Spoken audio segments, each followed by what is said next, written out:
Tay, kailangan niyo po ba talagang umalis? Oo naman anak. Kailangan ko pang bumalik sa barko.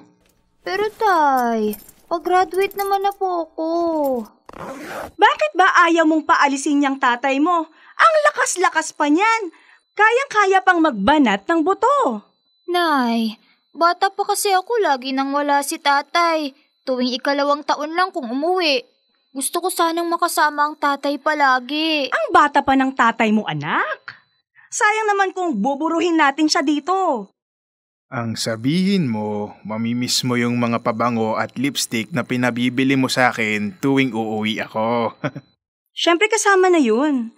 Kaya sa susunod na uwi mo, ipapadala ko sa messenger yung mga gusto ko, ha? Paubos na kasi yung mga body scrubs at body wash ko. Ang nanay parang dalaga. Ang dami-daming nilalagay at pinapahid sa katawan. Ay, ganun talaga. Hindi man porket matanda na losyang na. Kailangan makinis at malambot pa rin ang kutis. Hindi kaya kayo maligawan yan, Nay? Paalis pa naman ang tatay. Kaya nga, babantayan mo yung nanay nyo. Baka maligawan at magka-boyfriend pa habang wala ako. Ang tatay talaga. Pero huwag kayong mag-alala, Tay. Babantayan ko po ang nanay. Tigilan nyo na nga akong mag-ama. Tapusin nyo na yung pag-eempake at makakain na tayo ng hapunan. Oh, bilisan na raw natin anak. Abot mo na yan sa akin at nang masiksik ko na rito. Bakit? Excited ka bang kumain ng hapunan, Tay? Bakit naman hindi? Binili lang naman ni nanay sa kanto yung lutong ulam. Hindi naman masarap. Hayaan mo na. Alam nyo namang ayaw masyadong naggagalaw ng nanay mo sa kusina.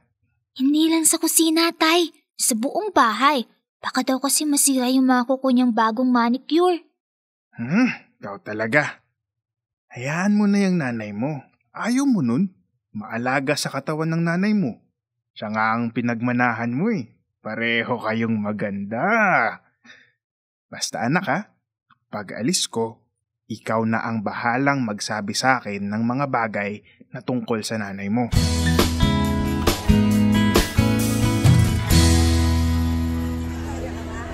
Ay, Pak! Lydia! Iba din! Aba, syempre! Niyon ang theme, di ba? Di niyon think ako mula head to toe. Ang taray! Halatang bagong-bagong outfit mula neon pink na headband hanggang neon pink na shoe. Oo naman! Para namang ganahan akong mag-zumba, di ba?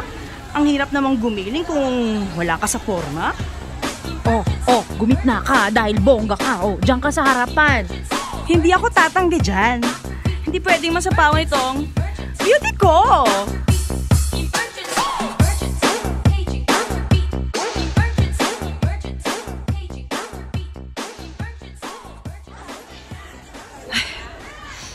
Ano ba yan? Hinihingal ako? Grabe naman kasi yung instructor na yun. Parang wala nang bukas.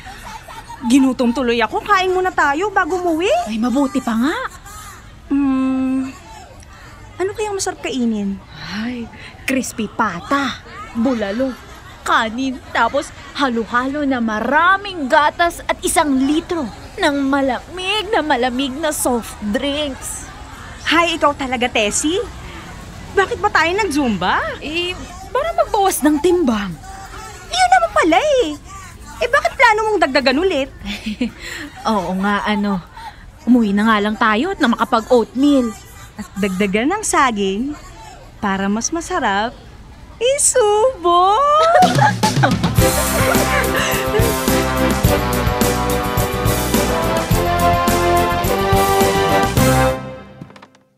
Nay, aalis na naman kayo? Oo, nakatulog naman ako. Alam mo namang importante ang beauty rest pagkatapos mananghali. Bakit kung kailan maggagabi, saka kayo aalis? Kasi nga, ayokong lumabas kapag may araw pa. Masisira ang balat ko. Kakagaling ko lang ng derma. Saan nga ho ang punta nyo? Nagpa-appointment ako sa dentista ko. Meron kasing mancha itong ngipin ko. Tingnan mo, bandang kaliwa. Hindi maalis kahit anong toothbrush ko. Ang nanay, hindi naman halata. Sige na, lakad na po kayo, nandi kayo masyadong gabihin.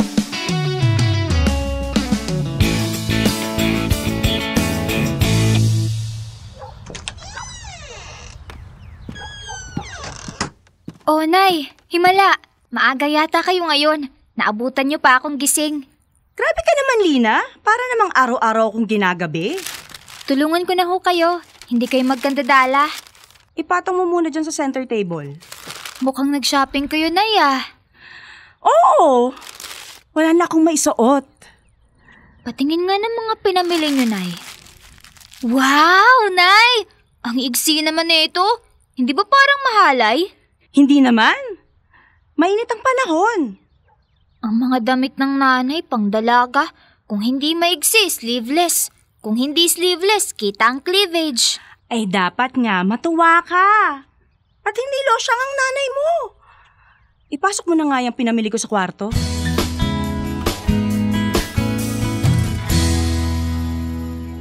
Buti naman at pwede ka. Ako pa ba? Lalo na't libre mo. Naku, pwedeng-pwede. Ano kayang masasarap na kainin dito? Parang sasarap lahat. Ay, bagong bukas kasi itong restaurant. Pinoy dishes with a twist daw. Oh, palapit na yung waiter. Mag-order na tayo.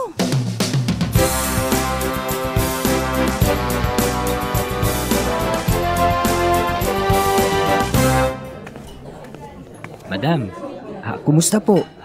Nagustuhan niyo po ba? Oo naman. Masarap. Parang ako lang, ma'am. Lydia, masarap daw siya.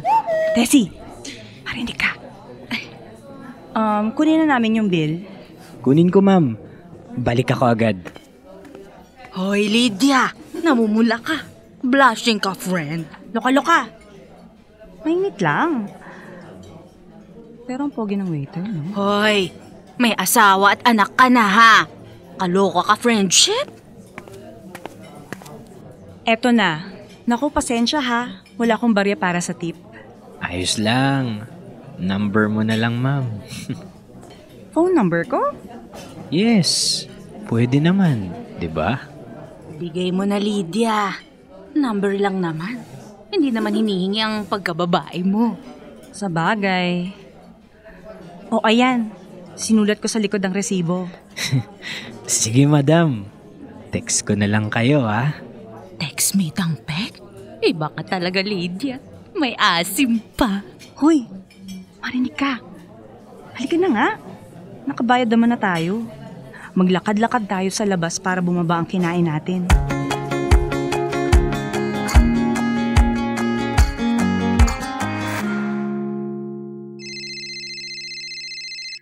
Hello, Lydia! May patawag-tawag ka pa. Magkasama lang tayo kanina. Hi, Tessie. Wala kasi akong mapagsabihan. Mapagsabihan ng ano? Anong chismax na naman ba yung nasagap mo? Wala, loka-loka. Maalala mo yung waiter kanina? Yung humingi ng number mo? Eh, oo naman. Bakit? Text ng text. Niyaya akong magkape. Naku! Eh bakit binigay mo yung totoong number mo? Eh sabi mo ibigay ko. Lydia naman! Sana minali mo yung isang numero. Eh alam na nga niya ang number ko.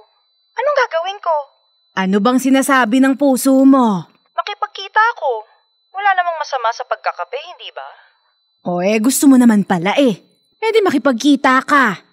Kaya mo na yan, matanda ka na.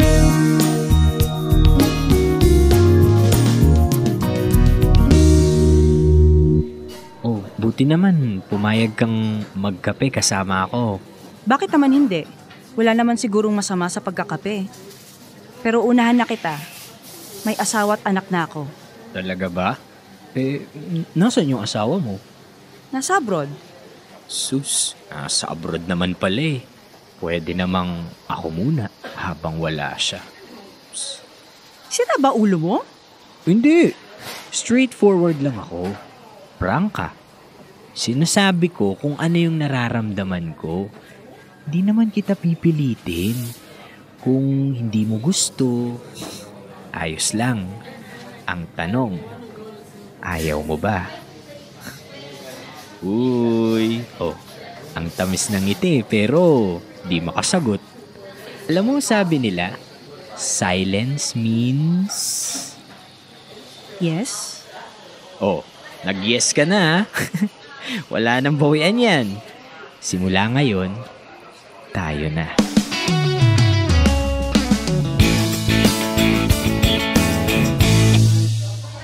Uy, Denise, bakit sukbit-sukbit mo na yung bag mo? May 3 subjects pa tayo ah. Huwag na nating pasukan yun. Boring na subjects naman eh. Hindi naman tayo babagsak dun. Baliw ka talaga.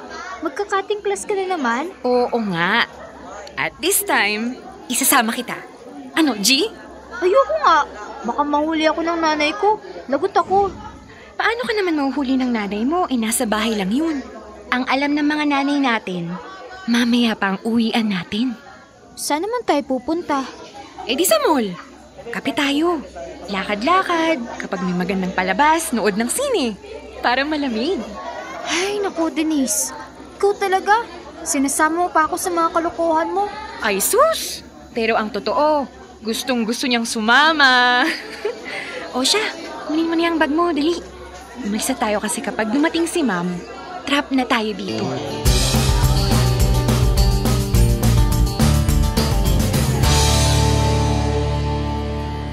O, diba?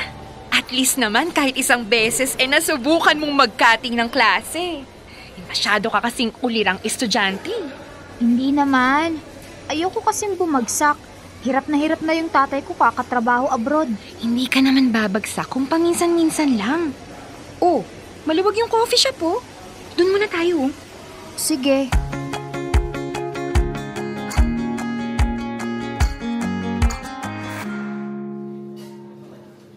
Lina, lipat kaya tayo ng upuan. Bakit? Komportable na nga tayo dito eh.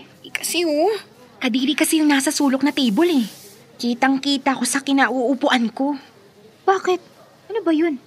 Ito kasing magjowa Ayun lampungan ng lampungan. Tignan mo yung babae. Kalahati ng edad niya yung jowa niya. Nasaan ba? Tingin nga. Oh, Lina, napano ka? Putlang-putla ka Shh! Please, Denise. Huwag ka maingay. Huh? Bakit biglang nagtatago ka? Hoy, huwag mong sabihin kilala mo yung magjowa. Hindi. Bakit parang naiiyak ka na? Hoy, Lina, ano bang nangyari sa'yo? Sumama lang ang pakiramdam ko. Denise, gusto ko nang umuwi. Di halika na. Bakit ba madaling-madali ka? Ano ba yung nangyayari dito kay Lina? Nakakaloka.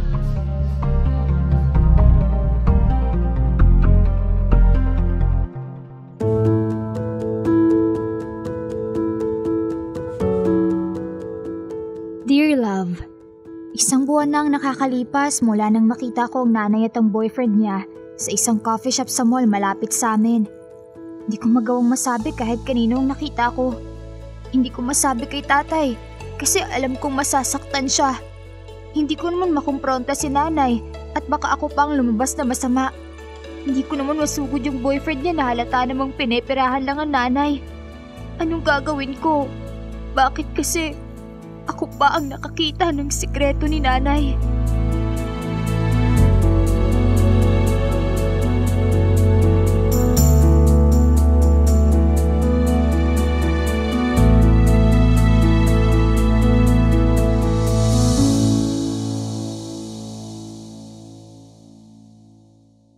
Kailangan pa bang i-memorize yan? Love Radio Basic!